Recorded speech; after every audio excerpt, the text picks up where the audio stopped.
righty, 20 now. We'll wait another 2-3 minutes here. Thank you guys so much. So yeah, just as you guys are filling in those pre-polling questions, thank you guys so much. This will be one of the polls that will help us again inform us on how to do better and what you all need. After the poll, we'll go into our community panel. So we do have some panelists here. Stacy Sims, sorry about not including the last name, from Xcel Energy. Karina Zarate did have some unforeseen circumstances. So unfortunately, we will not see Karina today, but absolutely we will see her in another panel. So that might mean that we might end a little bit early or just have some more time for questions. We also have a great, another fleet representative here from RAFTA, Jason White. So we'll get some really good information from them. After our panel, I'll go through some additional fleet EV resources that you all can use. So now 32, I'll go ahead and wait another 30 seconds here to wrap up the poll. Again, thank you guys so much for doing this poll.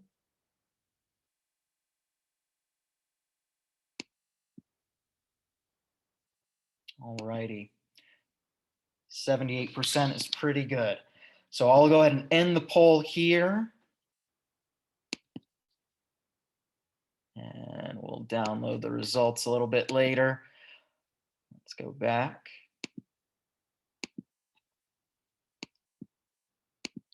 And so the first panelist that we will go ahead and jump to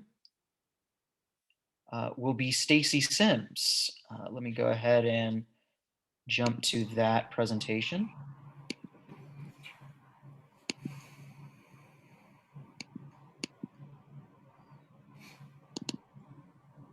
All righty.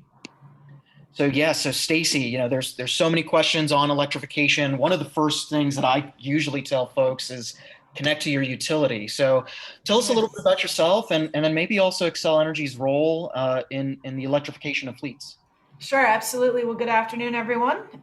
Stacy Sims, Senior Portfolio Manager with Xcel Energy. Diego, thank you so much for the opportunity to speak to you all today. I really love anytime I have the opportunity to connect back with clean cities. I actually sat in Diego's, I sat as a coordinator for 4 or 5 years and love the organization, love the work. Still a huge advocate, and I'm really excited to be back and be presenting right now to you all on our program and to just answer questions that you have. So at Xcel Energy, as you all are probably aware, we have our goal really publicly faced to have 1.5 million vehicles in our territory within short order here. We have recently settled with the Public Utilities Commission to move forward with nearly, I want to say 150 million just in Colorado to support electrification. And what that really does include is all of the segments. So residential, commercial, you name it, we're trying to do it to support our customers and their goals for electrification. And I have some slides on that later on. But Diego, to your point, very first thing always is if you're thinking about electrifying, well before you get to design, well before you even put in an order for your vehicles, please reach out and make sure you're talking to your utility, whoever your utility is, because the planning and support that you're gonna most likely need does take time and take resource. If there's anything you're going to take away from this conversation today is talk to your utility and talk to utility early.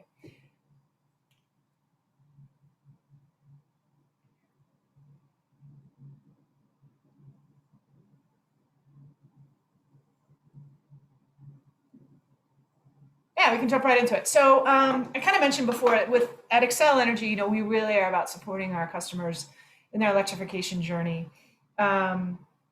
We're doing that in just so many ways. But what I wanted to take the time for today was to talk specifically around advisory services programs.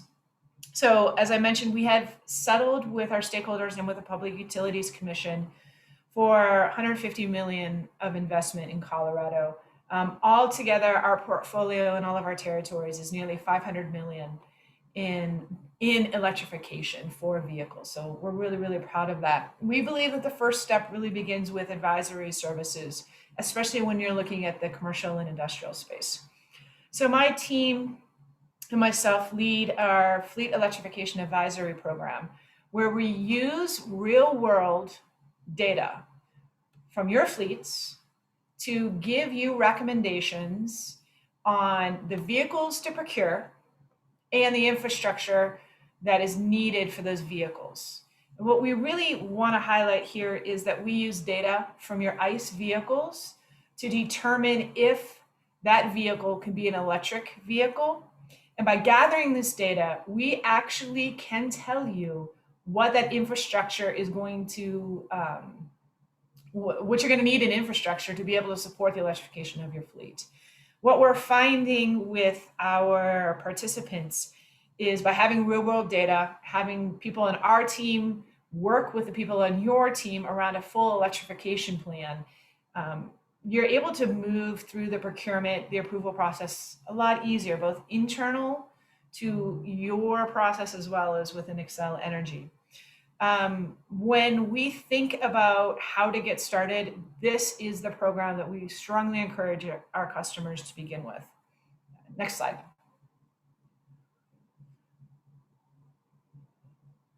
And so here's just a quick snapshot. So we're working with Sawatch Labs and have been for about 2 years now to look at data that's coming from internal combustion vehicles in real world performance. And using models and analytics, we're able to drill down with nearly 60 different models now of electric vehicles, plug-in and battery, to help you come up with a scorecard for each vehicle that we're doing the assessment on. So here's a quick snapshot of the scoring that's provided after the analytics is run and the data collection period is ended. So what's really awesome about our program is we work hand in hand with decision makers within our customer base to determine how aggressive or how conservative we want the model. We actually take the parameters that you set and put it in the model to determine if there's a fit or not a fit. And so this is an example here of the overall score based upon 100. And then we look at total cost of operation. We can take into consideration bid costs of vehicles. We can actually compare it to real world gas prices that you're using. Total cost of operation. Then we look at operability of the vehicle. And by that we mean, can this vehicle, every day that it's driven, perform the duties that the job is required to do? And then the last one is greenhouse gas or carbon reduction. Will it get the reductions that are necessary for our customers' carbon reduction plan or some other goal that they have in mind?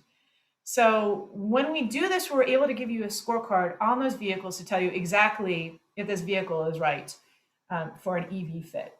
Next slide, please. And so this is an example of how we are moving forward with from that first snap to second snap of a dashboard. So this is actually what you get as a result of the vehicle's modeling and analytics. So it shows you the observation period, the number of trips tracked, days tracked. I mean, you literally you enter this into a system where you can download it and share it with just about anyone who needs to make the decisions or wants to have input on the vehicles that you're selecting. I love this slide because it actually shows a truck.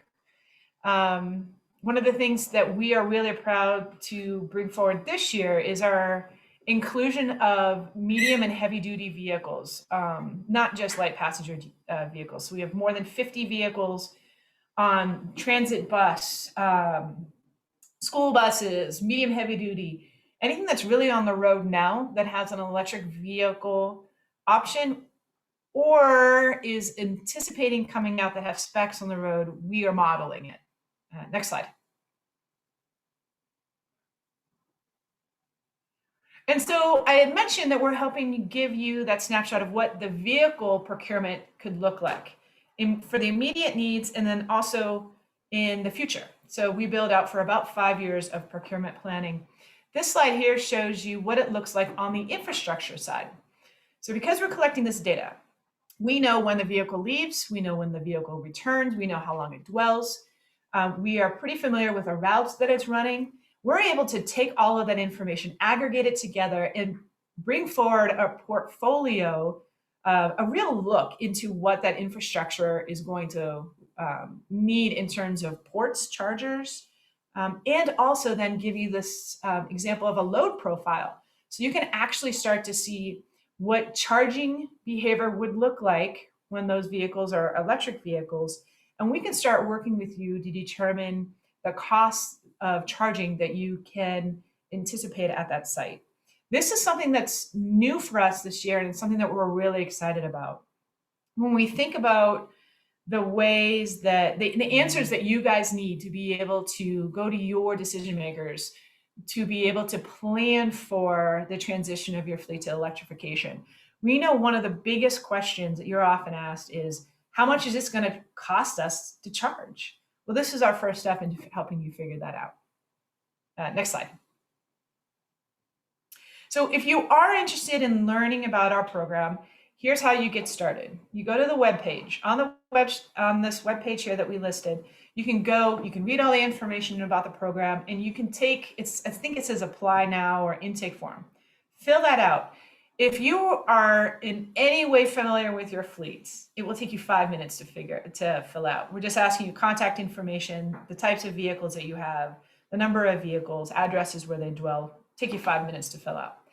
When you send it in, it'll come to our team, and we'll immediately contact you. Immediate meaning the next business day or 2 business days, to contact you to start talking about that intake form and to get you engaged with our program. Go to this web page is there's no cost in Colorado right now. Because of the settlement that I had mentioned with our stakeholders and with the PUC, we are able to offer these programs out currently at no cost share, no cost requirement from our customers. Now, we are anticipating that as operations become normal, as people are returning back to work after COVID, as budgets tend to kind of come back around, we do anticipate that we will have a run on our funds, and there may be a cost share in the future. But right now, if you're an Xcel Energy electric customer, and you have 5 or more vehicles that run in a commercial setting, then you are eligible for our program at no cost. And I think that's what I got.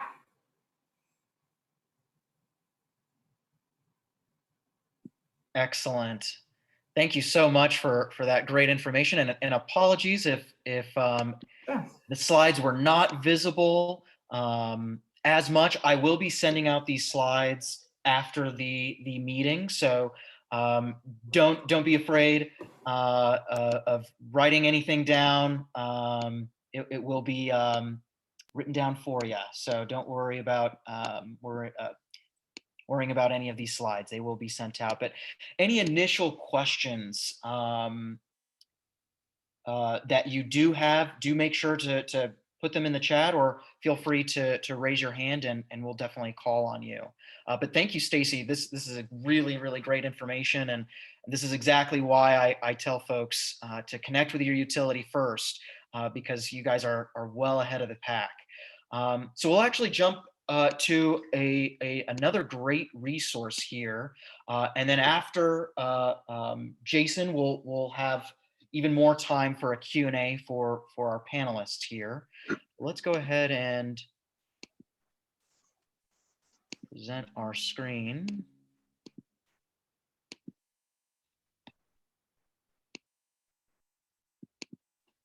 There we go.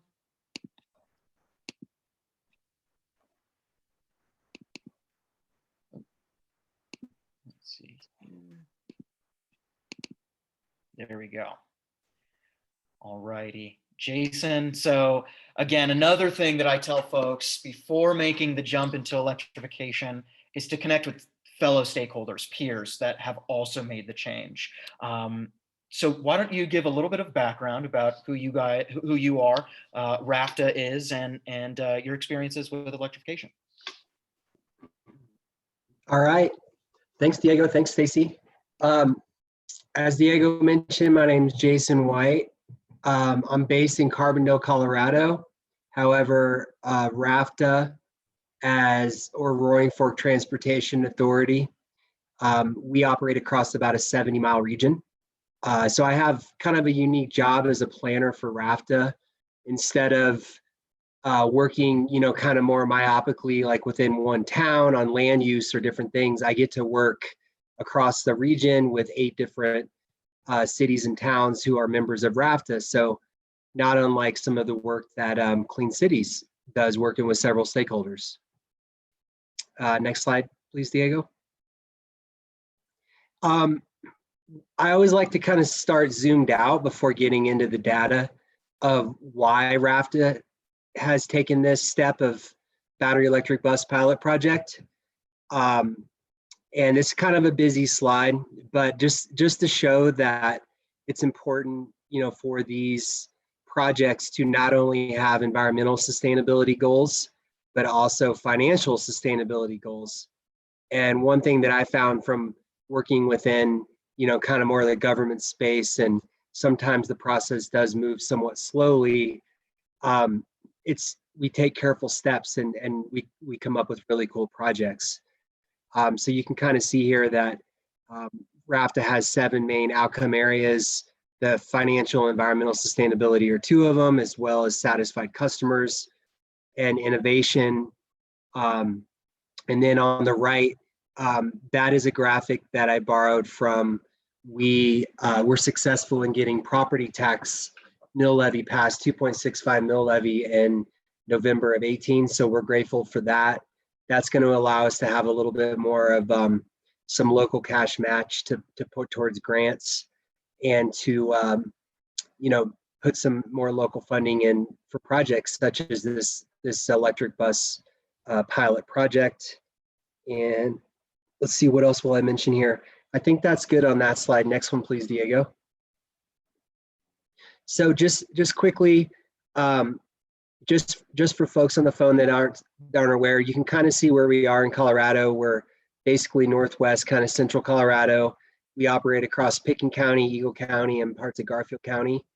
And in the lower right-hand corner of my map there, our buses have mainly been operating around the Aspen area because of range.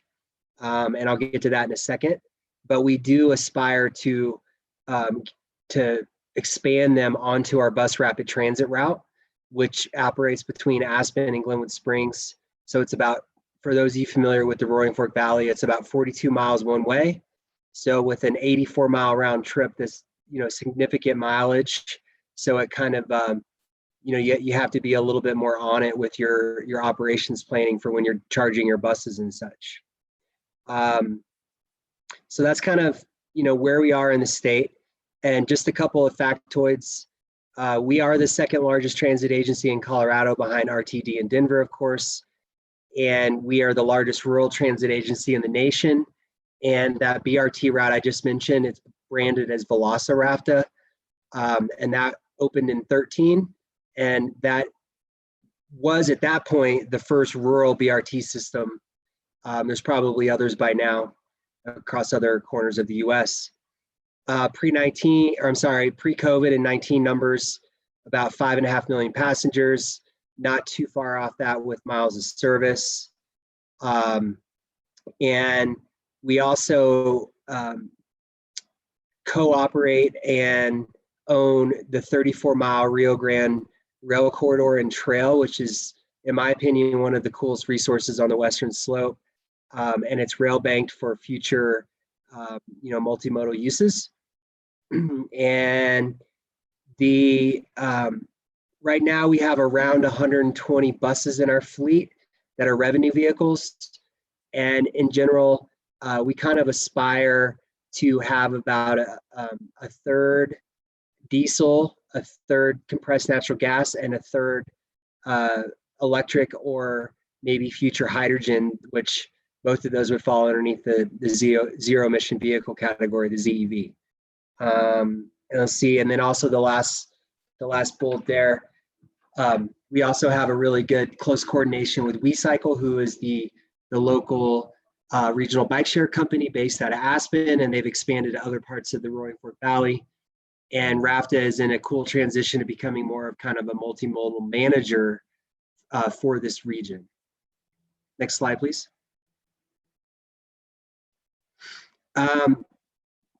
So whenever I talk about electric buses, I like to just remind everyone on the right that we've been running electric vehicles for a long time in the US.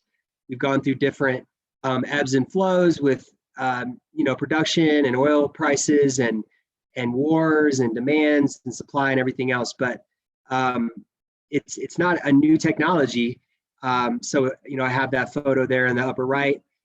The middle photo is a photo of one of our ski buses in Snowmass Village, probably from the 80s, kind of the old Bluebird style buses. And then in the bottom, that is a photo of what one of our 8 New Flyer battery electric buses looks like in the garage in Aspen. So now I'll kind of jump into some numbers, and happy to field more questions about this later. We've been running as I mentioned, this pilot project. We have 8 New Flyer battery electric buses. We've been running them in earnest for about 18 months. And we currently are charging them overnight using depot chargers at our Aspen maintenance facility. And that's the 4 dual ABB chargers.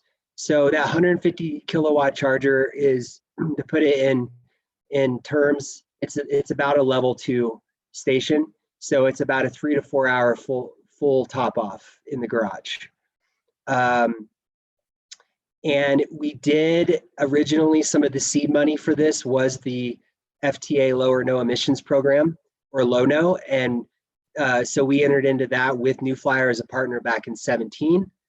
And we are going to be submitting a LONO grant in the next week or so to go after a few more buses. To put it in perspective, with 8 buses and chargers, it's somewhere between $8.5 and $9 million project. We have significant local match with the city of Aspen. So RAFTA and Aspen have about half of that into this project. We do closely follow our fleet management replacement plan, which is a big deal for writing grants to FTA and CDAT. As you guys probably know, you have to show them that you're controlling your assets and making their money go further. There's that kind of third and a third split that I mentioned with our fleet. And that's a little fluid depending on grant opportunities, such as LONO and VW money and other things. And as most of these folks on the call probably know, the upfront incremental costs can be significant for electric. And so that's why it's cool to have these grant programs that Clean City runs and FTA and everyone else to help buy down that upfront cost. We do have fairly challenging operating conditions. We operate for the last 18 months around 8,000 feet in elevation, so around the city of Aspen.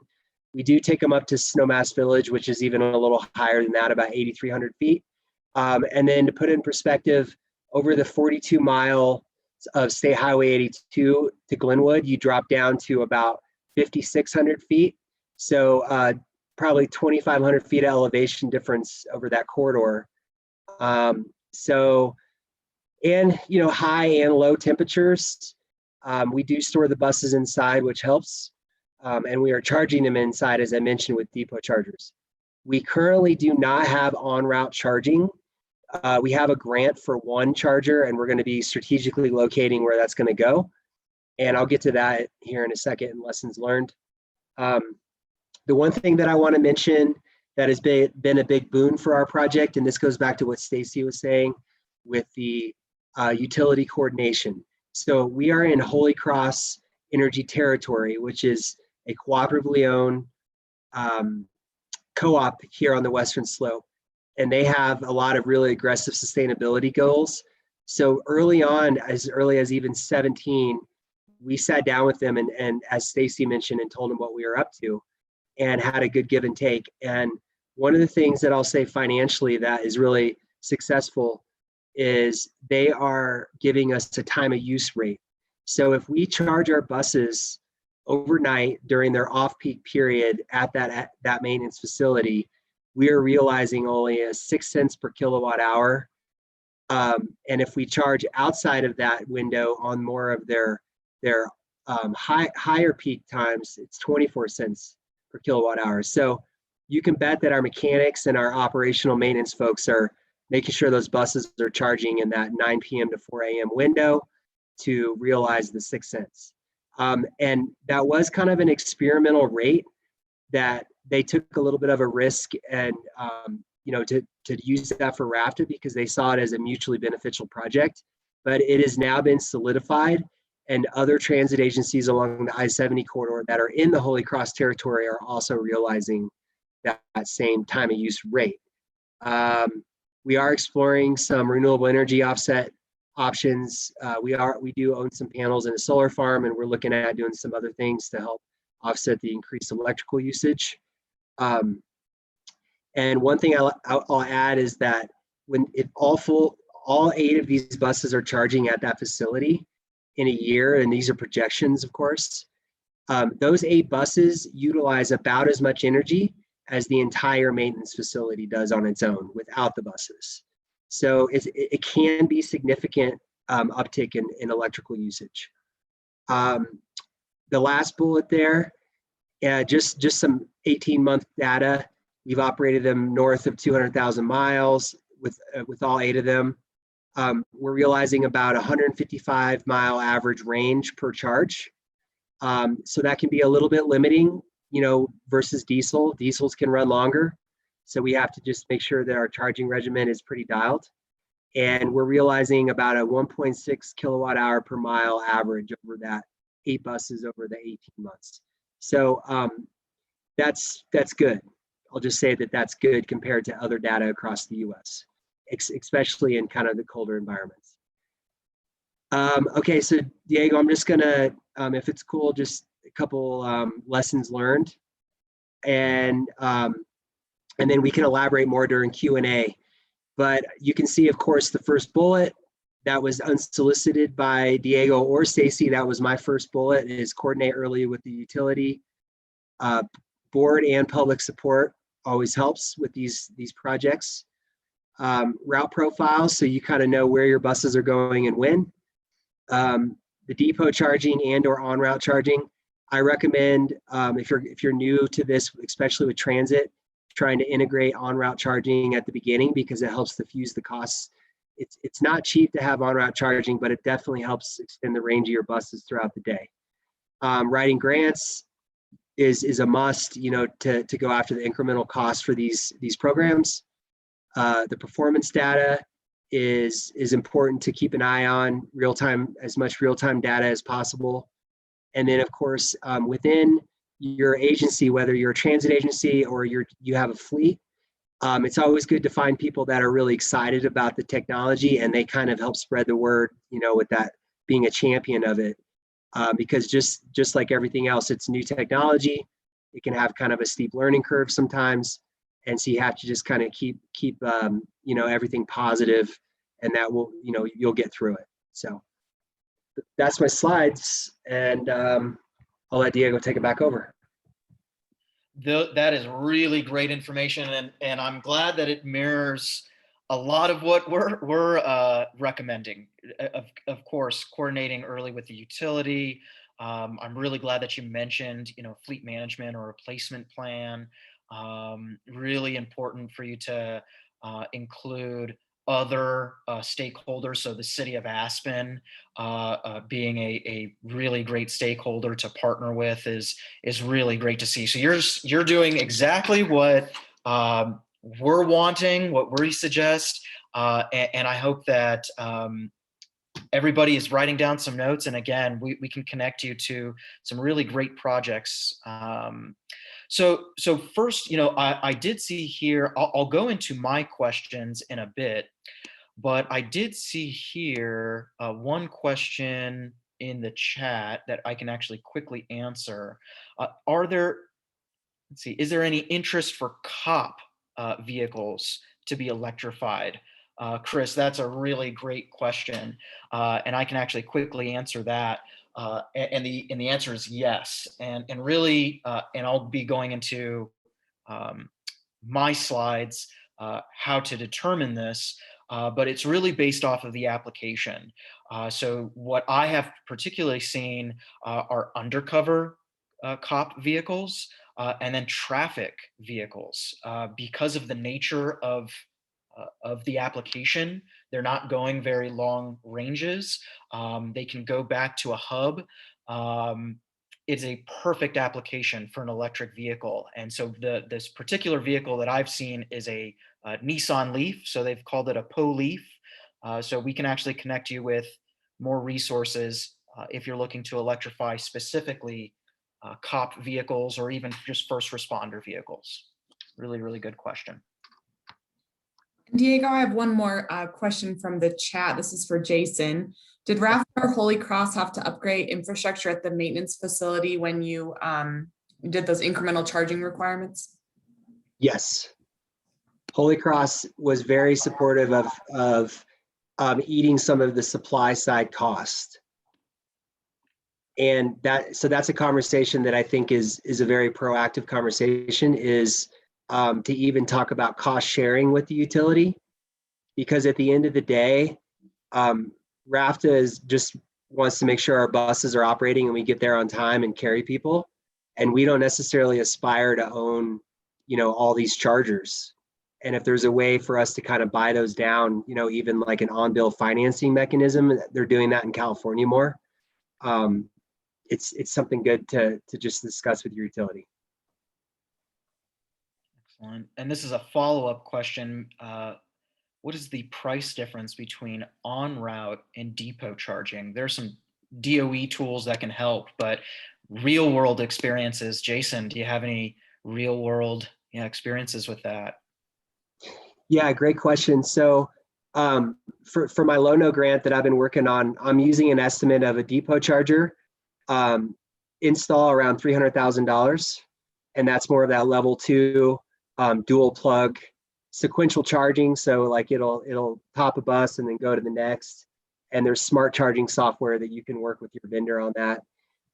So about 300 for that. And then for an on-route charger, that's definitely DC. So you're talking high voltage, really large hit of energy with about a less than a 10-minute top off at a station or en route.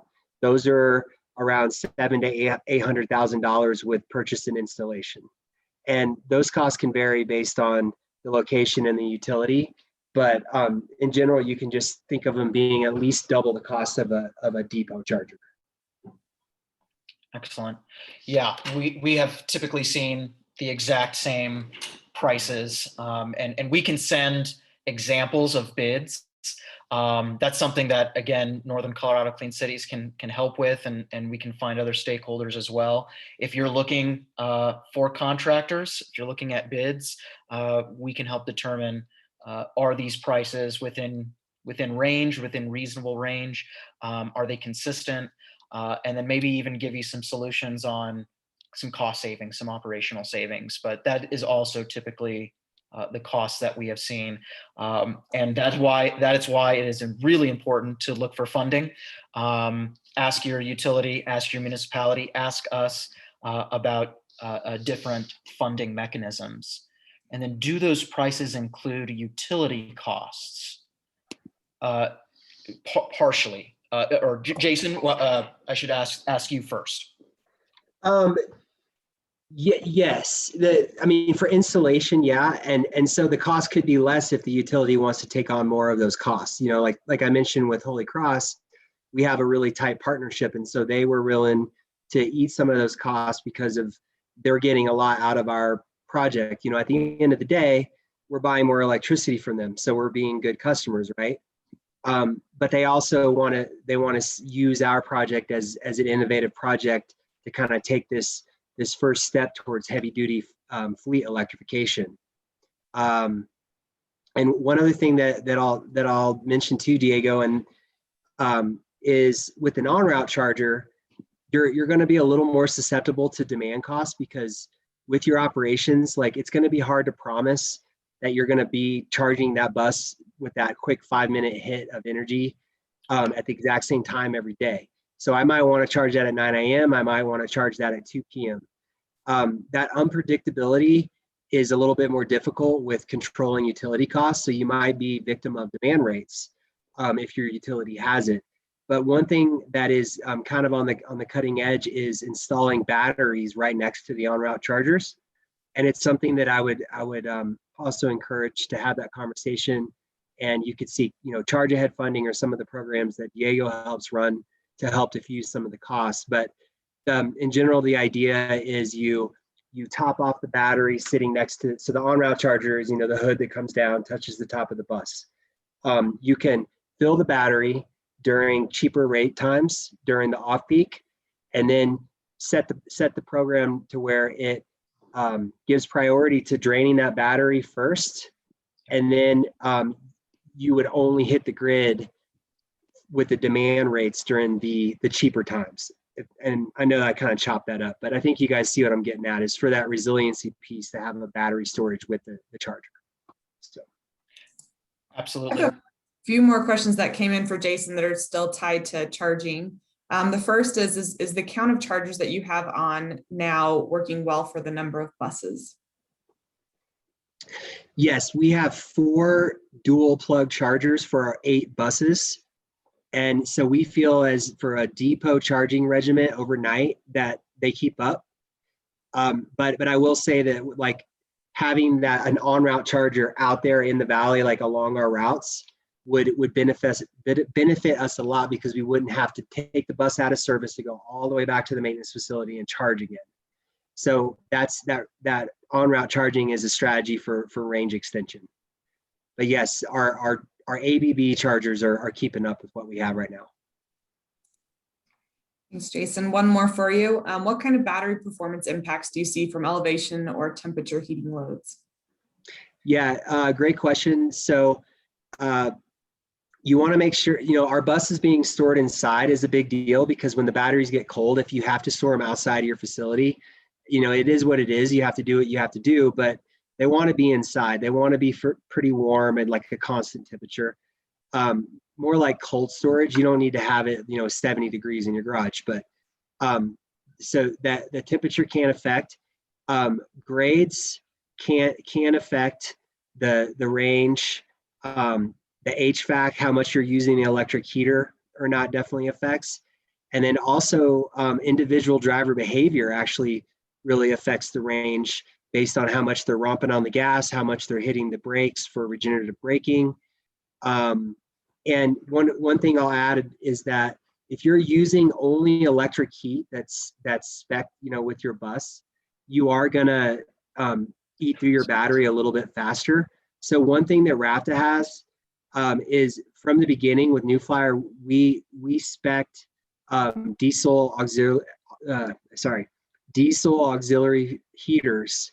So they're the little like flamethrower, like Webasto heaters. And we have them whenever we need them. So what we've done is our mechanics have tried to give more priority to those diesel heaters to kind of like get everything warm in the cab for the passengers, and then kick over to the all electric heat. And that's been pretty successful as far as kind of like extending our range a little bit. Yeah.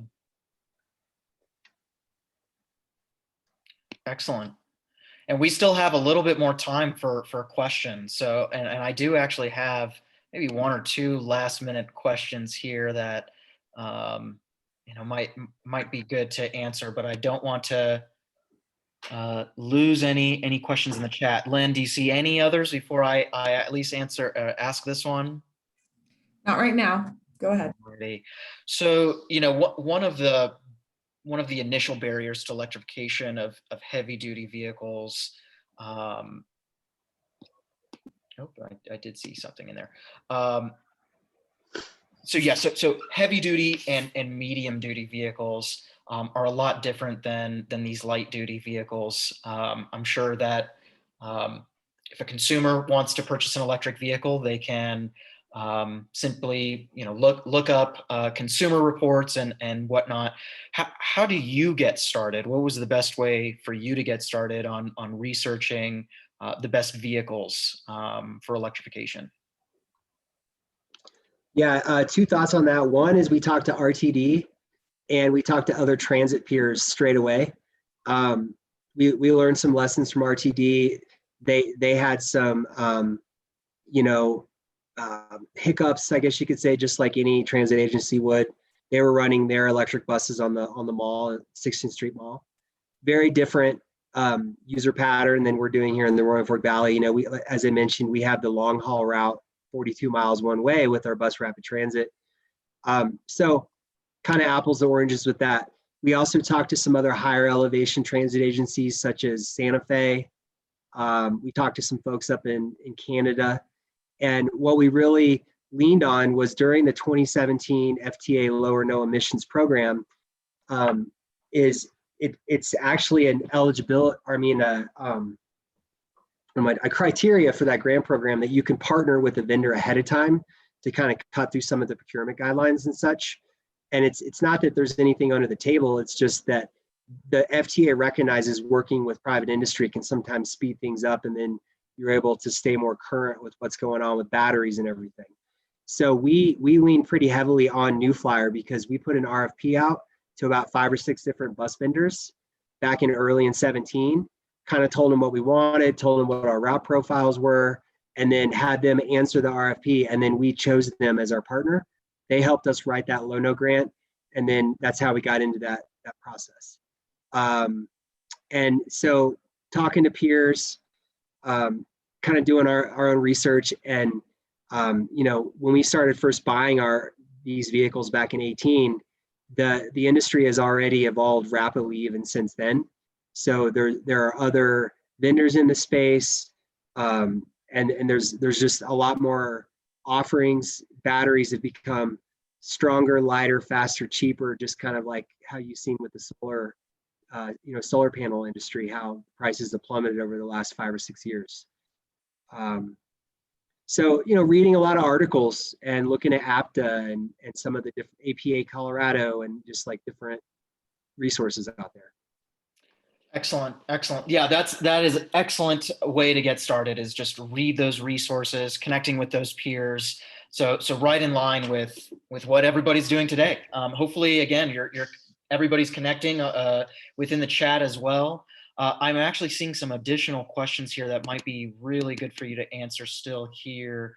How about a heat pump, cabin heater, and for outside storage of bus, preheat cabin while the bus is still plugged in at depot? It's a cool idea. I've thought of the heat pump. We're not quite there, but that is something that if you're a transit agency or you're running a fleet, if you put an RFP out or an RFQ, you want to make sure and be very specific about what you're asking for, because otherwise it's going to be hard for the bus vendors to react to that. So you could put all those considerations in there for the vendors to look, to consider. Excellent. These last 2 questions I'll actually take here. What are you seeing in terms of school buses and large service vehicles like line trucks for electric utilities? Well, in the very least, school buses, Boulder School District, Poudre Valley School District, West Grand School District are all, I won't say rumored, but they are all adopting electric buses. So we will be seeing some really great examples of schools adopting electric vehicles and getting some good test cases there. So we will be connecting everybody with either test cases, case studies, or some really good webinars about that subject. And then, line trucks, we know of funding for medium and heavy duty vehicles, including line trucks for electric utilities. So do speak with us about at least funding. But we will connect you at least with Xcel Energy to see if they do have some experience on converting those specific vehicles. And I did want to also mention here this question about Breckenridge possibly adopting a Proterra electric vehicle. We have heard of that. I don't believe it is on the road, but we can get more information about that as soon as it is on the road and it is getting more mileage. Yeah, and Diego, I will add too, another good resource is the Colorado Electric Vehicle Coalition, or CEVC.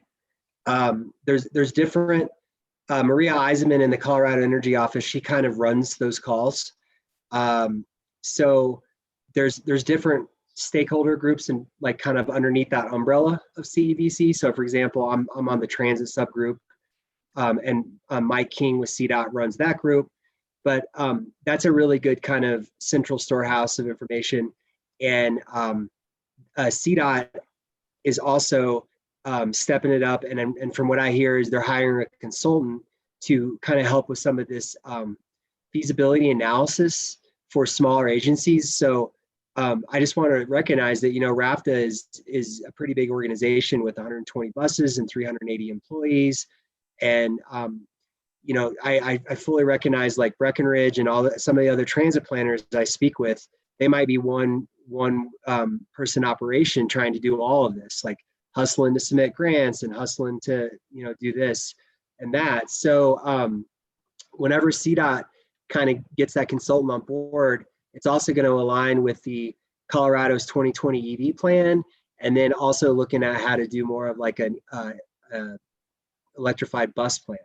So that resource, with CDOT and the Colorado Electric Vehicle Coalition are really good, and they're working on a centralized database as well that kind of mentions who has which buses operating where, what altitude, what the chargers are, and all that.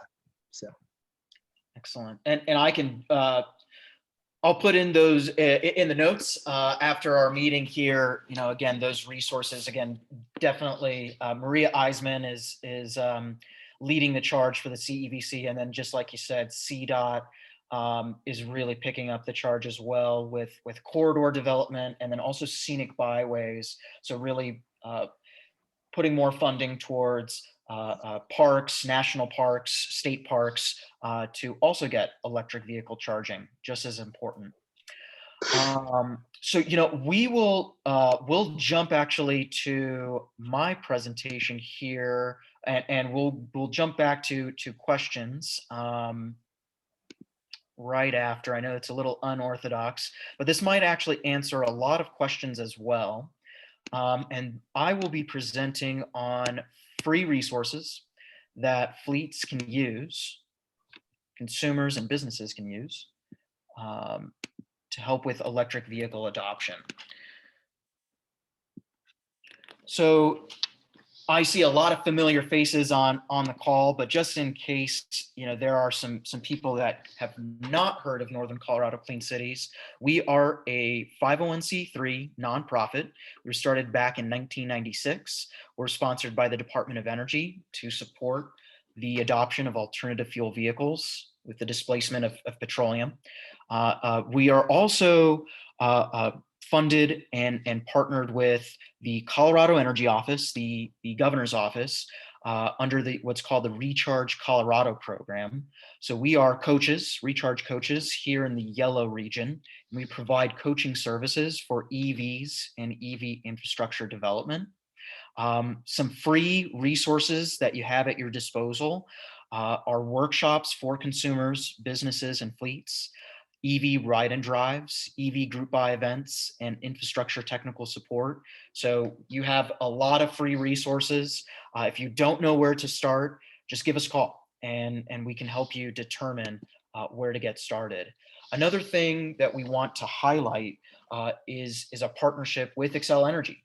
The reason why we're here, this workshop is in partnership with Partners in Energy. It's a collaboration with Xcel Energy to develop and implement a community's unique energy and EV goals. So another really great resource that provides facilitation and guidance, data management, project management, marketing communications, and program expertise. So again, we wanted to highlight really great partnerships, and Lynn just put her contact information or information about Partners in Energy. So feel free to look at that link for more information. But we'll get into the main resources that we have to offer, again, within technical advising support. How do we actually plan for fleet electrification? We really do that in 4 easy steps. We identify your EV and EVSE goals and the basic environment that you're currently in. We forecast your EV needs, EVSE location. We determine your EV and EVSE costs, and we help you find funding opportunities. So those are our major steps towards fleet electrification. So the first step, again, is identifying EV and EVSE goals. And Jason put up a really great slide in his presentation about their goals. So whether or not you have electrify 75% by 2050, or maybe you have a goal of just lowering emissions. As you see, transportation is one of the largest contributors to emissions. Or just maybe you have the goal of installing EV charging stations or transitioning your fleet 100% to 2040. Those are all really ambitious goals. And so we want to make sure that we're reaching them, that these ambitious goals have steps and plans so that they are reasonable to reach. Another way, again, that we're identifying your EV and EVSE goals is really looking at already your environment, what's already currently within your community. And one of the best ways is these 2 tools. One is through Colorado. It's called the Evaluate Colorado dashboard. This shows you electric vehicle adoption per county using Department of Motor Vehicle data. It also gives you utility information and general costs for your utility. So this is really great resource, again, at developing data for EVs. For getting data on current stations, we utilize the Alternative Fuels Data Center run by the Department of Energy. And that, again, will give us a really good snapshot of all of the charging infrastructure that's already in place. So if you just need, again, a route charging station, perhaps there's already a charging station close by that we can utilize.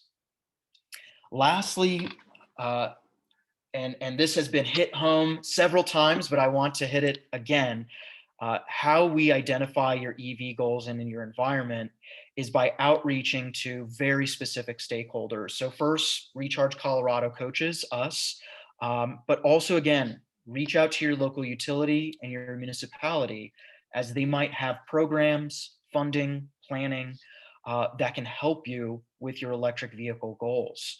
So you're not reinventing the wheel.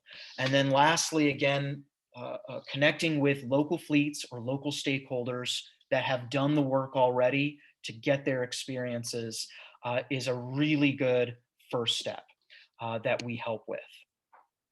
So moving on to how do I actually, once I've developed my goals, I've connected with the right stakeholders, how do I actually forecast my EV needs and EVSE location needs?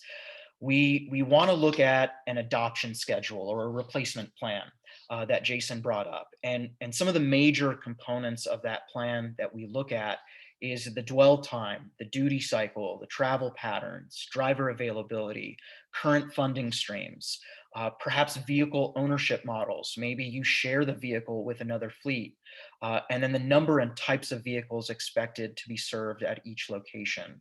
So this all really tells us what types of vehicles you have, what types of applications they're servicing, and then we're going to use an alternative fuel and advanced vehicle search tool to look for specific vehicles for your use. So whether you're transitioning to a transit bus, this tool will help us determine what actual vehicles are out there, what is their energy capacity, emissions reductions, route availability, and so on. So again, we can help you with these free tools. Two additional tools that we also want to help fleets use is what's called the drive cycle analysis tool. This provides a real world vehicle operation model as it's simulating and evaluating an advanced vehicle system. So this is taking into account your maximum and average speeds, the frequency of vehicle starts and stops, idle time and engine off time, and then also total engine hours per cycle. In addition, there's also a route management tool that will look over route optimization selection, trip planning, fuel economy, corridor energy analysis, and vehicle replacement analysis. So using the confluence of all of these tools, we can help you again develop the best replacement plan for your fleet. So after you've determined the best vehicles, you've talked to the right stakeholders, now it's really the hard part. What are the actual costs? So that's really put into three different categories: hardware, software, networking, and maintenance. Your hardware are the charging stations, your ports, your panels, transformers, wiring, and conduit. Those are usually typically your upfront costs. We can look over several bids. However, we will say that the main differentiators between the bids will be the connecting types, the speed of which you can draw electricity, and the actual price. State and utility programs may be able to cover some of these initial hardware costs. Some additional costs, though, that we want to make sure that fleets are prepared for are software and networking. So Jason also brought this up as far as route management. This provides data and analytics to fleet managers to inform on charging decisions. So softwares can be built into the charging stations themselves or provided by third-party vendors. This enables cost-effective charging management. And again, Jason brought up batteries at the site, and so other distributed energy resources like solar as well are really good ideas to help mitigate some of these demand charges. And again, software and networking allows you to utilize those tools. And networks, we've helped hospitals where their networks need to be closed. So again, networks can be closed or open depending on what your needs are. Lastly, we want to make sure that fleets are prepared for maintenance. So timely repair of charging equipment is essential. Service packages are available to monitor and repair equipment, and they really are necessary for identifying and addressing issues proactively. So again, we can review bids, we can review best practices, and review general costs for your projects. This is another tool that we utilize for a financial analysis, a scenario tool. It provides an in-depth analysis for electric vehicle charging infrastructure. So again, this can help you with investor payback period and present value and break even charging costs.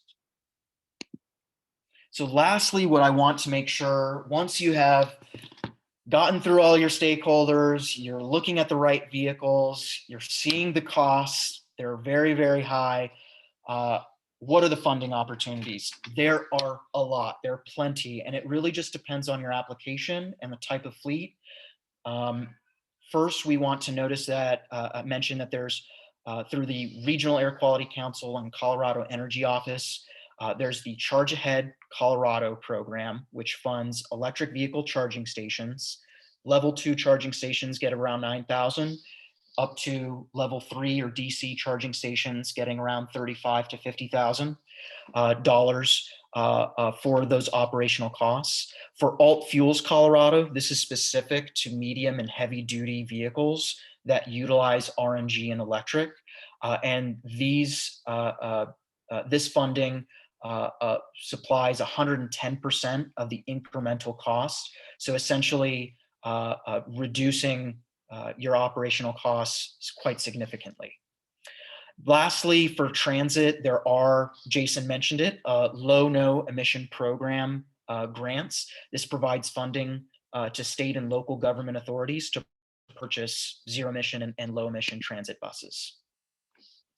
So lastly, I want to mention, those are all the free resources. Please give us a call if you have any questions. We will be sending out again these slides, but coming soon, there will be additional events and webinars that you can learn even more about. So today you learned a lot about fleet electrification, but even more on April 20th, we will be reviewing EV charging infrastructure planning.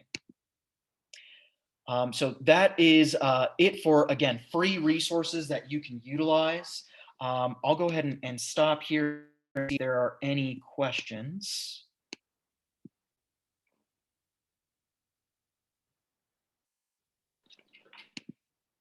All righty. Hey, Diego, I might add one thing. Oh, sure. As far as you're talking about kind of like a, EV planning, one thing that I encourage, is for people to not get too scared off by, all the costs. One thing that is really good is to be prepared for, if you have a fleet, is do some data background and figure out, about how much you're spending a year on operations and maintenance, for example, for your diesel fleet, how much you might be for your gas vehicles, your administrative vehicles, and really have a good understanding of how much you're actually paying for that, because there are some significant O&M cost savings by switching to electric, because in general there are just less moving parts on these vehicles. And another thing I want to encourage is, for RAFTA, we're talking about, mostly today, we're talking about heavy duty buses, and those are in the $1 to $1.1 million price range. So that's kind of scary. But we also, beyond our 120 revenue buses, we also have 60 to 70 gas vehicles, administrative fleets. So supervisors, finance department, people buzzing around and doing other things. And so I encourage people to maybe even start small when you're looking at your EV planning, and start looking at the lighter duty vehicles, the ones that aren't driven as much, or they sit at an office many hours a day, and look at how you could put in a level 2 charger at some of your administrative offices. Because then what happens is you get more champions from your staff, for folks that, instead of driving like a Ford Explorer, they might be able to drive a little like a Kia, like a little SUV, something like that. So I just wanted to put that out there of, yeah, they're big numbers, but if you kind of look at it as a whole, like systems planning, you might be able to co-locate some of these things, at some of your offices, or park and rides for transit, or other things. So. Excellent. Yeah, that is really, really key, and something that I should hit more on is you can start small. There's always a place to start, and looking at those those particular vehicles that are the lower mileage definitely is a great place to start. And again, yeah, utilize us to determine for you. I know this is a daunting information to possibly get, but you have free resources to help. I did want to, before everybody leaves off here, launch this last poll, and we can still look into the chat for any last minute questions, but let's go ahead and launch this last post poll for our event here. And Landon, I see here you had a really good, CU Boulder possibly has a really good event. I'll put that into the chat for everybody here. And I'll also, again, put in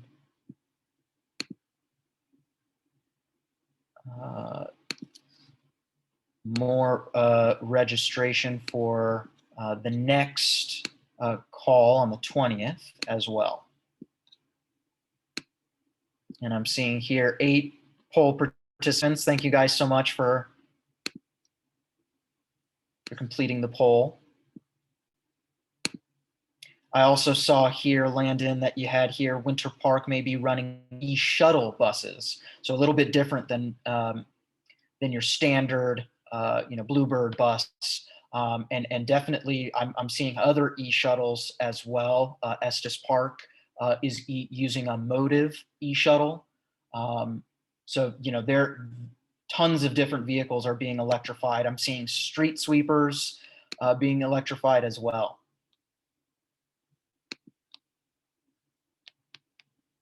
Yeah, and Diego too, the repowering. Hi, Landon, by the way. Good to see you virtually. The repowering is another option. Can be a little bit more specific to how old your vehicle is, the chassis and everything, but there are definitely some really creative operations out there that can take a diesel motor off and put electric motors on. So something to consider, and those are also available for a lot of this zero emission vehicle funding. Very, very good point. Yeah. And we actually have a great stakeholder in Loveland, Lightning E-Motors, that really does great work with repowering and retrofitting. And that might be a really good option for individuals. And I just sent into the chat again the next registration for workshop 4, and we have around 70% in the poll. So again, I can go ahead and end this here. I really appreciate everybody giving us that information. And we'll change some of these questions around here too. Well, excellent. Well, are there any last minute questions? We might, again, leave off a little bit earlier. Any last minute questions for fleet electrification? Feel free to raise your hand. And again, this recording will be sent out. Slides will be sent out. And again, we appreciate everybody joining and giving us your time. And an extra thank you to Jason and Stacy. And Lynn, thank you so much.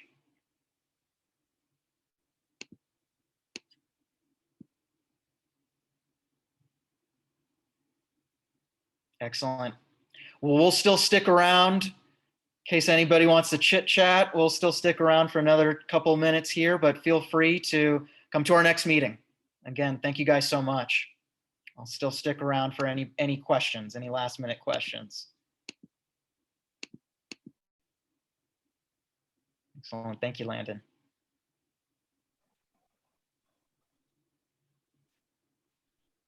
Thank you, Bob. And again, thank you, Jason. Thank you, Stacy. Thank you, Lynn, for your great help. Thanks, everyone. I put my email in the chat. You can only ask me 2 questions a day, though.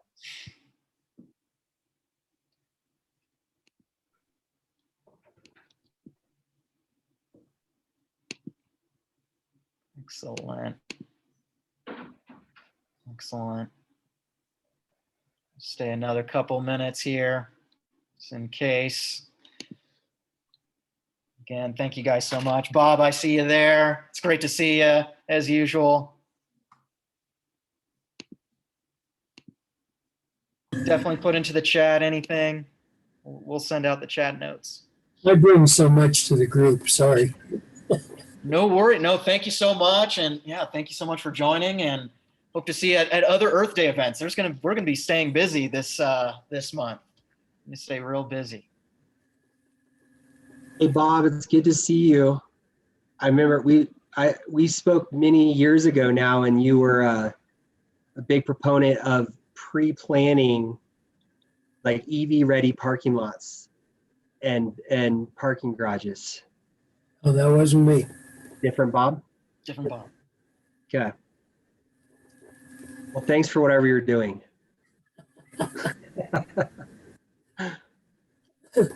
Well, I'm big on the little electric car. The gem car is my favorite. And I know one of the mountain areas, I don't know if it's Vail or where, has the last mile type shuttles of a gem car that's a 6-person little bus. we had one down here in Denver and it disappeared. I don't know what happened. And then we had a tuk-tuk group here in Denver, and I heard that they shuttered and went away too. So I really don't know. I haven't called them or rattled their cage. I rattle their cage once a year for Drive Electric Week, because I think that, golf carts are legal on the streets of Denver, at least the way I understand it, and some of the communities. And I think that the golf cart people should come and bring their wares and talk golf carts. The gem car is a street legal golf cart.